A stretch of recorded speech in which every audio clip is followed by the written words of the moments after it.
मानक आशुलिपि अभ्यास number 30 ready सरकार। सभाध्यक्ष जी, बिजली वितरण संस्थान के महाप्रबंधक ने अन्य राज्यों के तुलनात्मक आंकड़े देकर दिल्ली में बिजली की दर कम होने की चर्चा करते हुए वर्तमान बिजली शुल्क में सुधार की सिफारिश की है।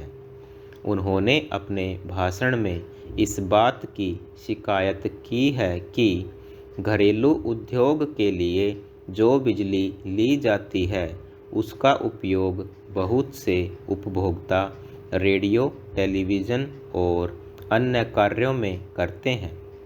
उनकी यह शिकायत किसी सीमा तक सही है। बहुत से स्थानों पर ऐसा अवश्य होता होगा।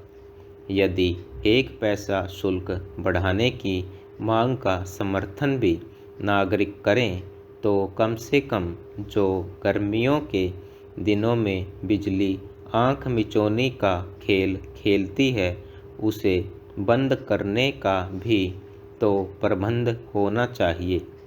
नागरिक केवल अफसरों की सुख सुविधाओं के लिए शुल्क बढ़ाकर दे, यह कोई उचित बात नहीं लगती।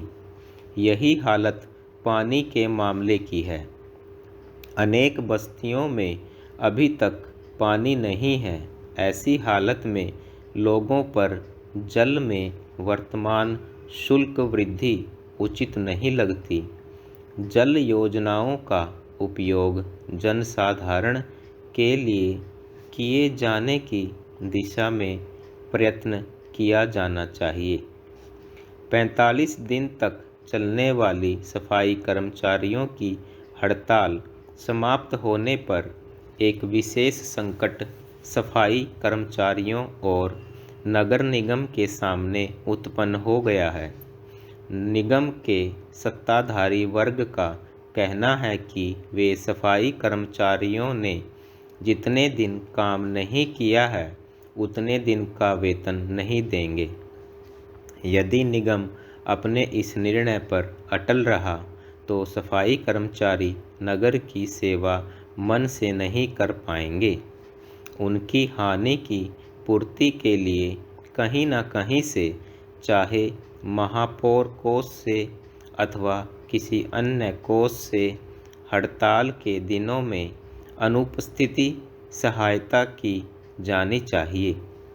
जब ये सफाई कर्मचारी हड़ताल के दिनों का कूड़ा भी उठाएंगे तब उन्हें हड़ताल के दिनों का वेतन यदि नहीं दिया जा सकता तो वार्षिक छुट्टियां मिलाकर कुछ न कुछ आर्थिक सहायता अवश्य की जानी चाहिए।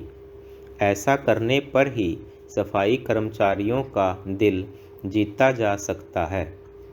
इसके साथ ही साथ यह भी ज़रूरी है कि सरकार ऐसे कदम उठाए जिससे फिर ऐसी स्थिति न उत्पन्न हो जिससे सफाई कर्मचारियों को फिर हड़ताल करने पर मजबूर होना पड़े। मैं सरकार से अनुरोध करूंगा कि प्रत्येक समस्या को जितना हो सके आपसी बातचीत द्वारा हल करने की कोशिश करें। इसके लिए यह ज़रूरी है कि अपने कर्मचारियों की प्रत्येक समस्या पर सहानुभूतिपूर्वक विचार करें और अगर उनकी मांगें न्यायोचित हैं तो उन्हें स्वीकार करने में विलंब न हो। ऐसा करने पर कोई भी हड़ताल का रास्ता नहीं अपनाएगा।